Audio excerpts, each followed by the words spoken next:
Man भन्नाले केटा अथवा अब मिस्टर भन्ने हो भने श्रीमान। अब हामीले केटालाई चाहिँ मिज भन्छौँ, मिज थप्लो एउटा दिउँ यहाँ मिज।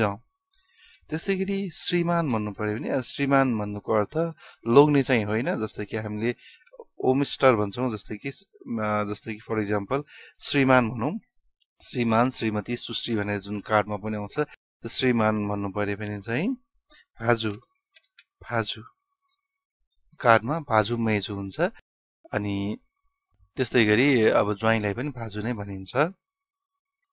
त्यस्तै गरी अब तन्नेरी भन्नु पर्यो भने जस्तै कि अलि उमेर भएको केटा, भर्खरको अब केटा भन्नु पर्यो भने म्याम भएछ, ल्याम हो, यो ल्याम यस्तो हो, केटालाई ल्याम, केटीलाई ल्यासे। त्यस्तै गरी बुढोलाई बुढो भन्नु पर्यो भने तब यस्तो गर्नु पर्ला, क्यापिटल राख्नु पर्ला, बुढोलाई चाहिँ बुढा, हामीले प्राय बुढा भन्छौँ। त्यस्तै गरी एउटा फनी सेन्टेन्स, अब दाँत, यो चन्द्रबिन्दु नै दिनु पर्ला, यसमा चन्द्रबिन्दुको लागि दुईटा एस्ट्रिक। दाँत नभएको बुढो भन्नु पर्यो भने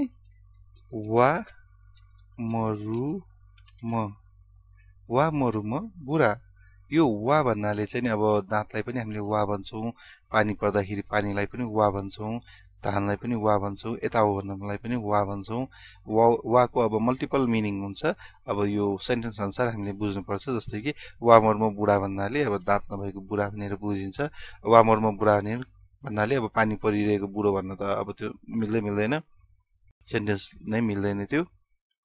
त्यस्तै गरी यता आऊ दाँत नभएको बुढा भन्नु पर्यो भने पनि वा मरुम बुढा भन्न मिल्दैन। जस्तै कि यता आऊ दाँत नभएको बुढो भन्नु पर्यो भने चाहिँ थनवा वा मरुम बुढा यस्तो भनिन्छ। त्यो सुरुमा कन्फ्युज भए पनि प्र्याक्टिस गर्दै जानु भएपछि चाहिँ नि इजी हुन्छ, त्यस्तो खासै गाह्रो हुँदैन।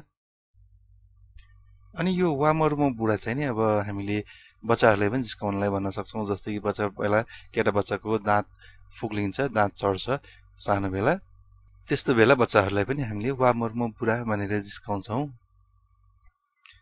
अब बुढोकै कुरा गर्दाखेरि जस्तै कि कोही मान्छे बुढो भए पनि अलिकति छाडा कुरा गर्ने, अलिकति कस्तो भने अब अलिकति जोक गर्दै अब छाडा कुरामा जोक गर्ने, त्यस्तो बुढोलाई चाहिँ नेपाल भाषामा यामी भन्छ। यामी म बुढा, यामी म बुढा अथवा यामी बुढा, यामी बुढा यस्तो भन्न मिल्छ। अब यामी भन्नाले, यामी यो शब्द छ, यामी भन्नाले अलिकति छाडा कुरा गर्ने मान्छेलाई, अब बुढो मान्छेलाई मात्र होइन कि अब केटा केटी अब सानो ठुलो जसले पनि अलिकति छाडा कुरा गर्ने मान्छेलाई चाहिँ अब छाडा कुरा गरेर अब जोकको रूपमा छाडा कुराहरू गर्ने मान्छेलाई चाहिँ अब यामी भन्छ, यामी। अनि त्यसपछि बुढा शब्द याद आउने बित्तिकै मलाई एउटा कुरा याद आयो।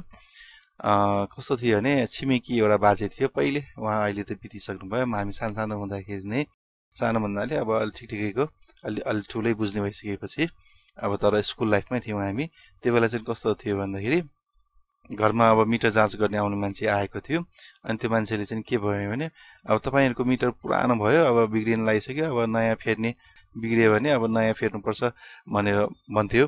अनि त्यो बाजे पनि त्यो बेला ठ्याक्क त्यही थियो। त्यो बाजे पनि कहिले काहीँ हामी कुरा गर्ने। अनि त्यो बाजेले चाहिँ त्यो मिटर जाँच्न आउने मान्छेलाई के भन्यो भने अब घरमा श्रीमती बिराम भयो भने त्यो भएको श्रीमतीलाई हस्पिटल लगेर उपचार गरेर ल्याउने कि नयाँ श्रीमती ल्याउने, यो बिग्रिएको अथवा बिग्रिन लागेको मिटरलाई अब बनाउने कि नयाँ मिटर ल्याउने भनेर भन्नुभयो। त्यसपछि मिटर जाँच्न आउने मान्छे केही नबोली टुटी गयो। अनि त्यस्तो पनि थियो एउटा केस चाहिँ पहिले, ठ्याक्क आज कुरा गर्दै याद आएकोले तपाईँहरूलाई पनि सेयर गरेको यो कुरा। अब केटाकै कुरा गर्दाखेरि हामीले केटा मान्छेहरूलाई चाहिँ नि पाक ग्वाज्य जागवारा यस्तो भनेर जिस्काउने पनि गर्छौँ हामीले। जस्तै कि अब कोही मान्छे अलिकति स्लो छ भने अब बिस्तारै अल्छी मानेर अब काम गरिरहने, अब कुनै पनि काम अल्छी मानेर गरिराख्ने, बिस्तारै गरिराख्ने त्यस्तो छ भनेदेखि चाहिँ नि उसलाई अब हामीले जिस्काउनु पर्यो भने वास्या भन्न सक्छौँ। वास्या वास्या वास्या मिज वास्या मिज अथवा वास्या वास्या मिज भन्न सक्छौँ हामीले। जस्तै कि मेरो फुपूको माइलो छोरालाई वास्या भन्छ। अब उसको नाम चाहिँ अब अर्कै हो, तर दाई अनि भाइहरूले जिस्काएर वास्या भन्छ। तर त्यस्तो स्लो त छैन, अब बच्चा बेला अब केही कुरामा स्लो भयो होला, अब त्यो जिस्किएर वास्या भनेको पछि ठुलो भएसम्म पनि वास्या नै भन्छ, तर त्यो स्लो त छैन। तै पनि अब एउटा निकनेम दिएको। यो च्याप्टरको लागि मैले यति नै राखेँ। भिडियो कस्तो लाग्यो भन्नु होला। मन परेदेखि लाइक अनि कमेन्ट पनि गरिदिनु होला। त्यस्तै गरी फेसबुक ग्रुपहरूतिर पनि सेयर गरिदिन सक्नुहुन्छ। हामीलाई मद्दत गर्न सक्नुहुन्छ। फेसबुक ग्रुपतिर सेयर गर्नुभयो र फेसबुकमा नेपाल भाषाको ग्रुपहरूतिर अब सेयर गरिदिन सक्नुहुन्छ, नेवा ग्रुपहरूतिर। त्यस्तै गरी अब हामीलाई चिया कफी खुवाउन चाहनुहुन्छ भने खल्तीको क्युआर स्क्यान गरेर हामीलाई चिया कफी खुवाउन सक्नुहुन्छ। थाउ त ब्या लिपा नाप्ला। थ्याङ्क यू सुभा।